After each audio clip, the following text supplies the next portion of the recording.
শীতকালের ভেটকি মাছ আলু ফুলকপি দিয়ে প্রথমে ভেটকি মাছগুলোকে খুব ভালো করে ভেজে তুলে নিচ্ছি। ভেজে নিচ্ছি ফুলকপি, ভেজে নিচ্ছি আলু। আলু ফুলকপি ভাজা হয়ে গেলে একটা মশলা করে রেখেছি, আদা, পেঁয়াজ, টমেটো এবং কাঁচা লঙ্কা। সেই মশলাটা দিয়ে দিচ্ছি হলুদের গুঁড়ো।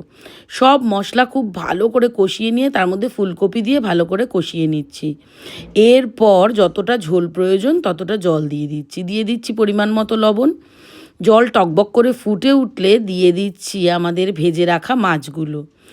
মাছ ঝোলের মধ্যে ফুটে গেলে, মাছের গন্ধ ঝোলের মধ্যে মিশে গেলে দিয়ে দিচ্ছি ওপর থেকে ধনেপাতা।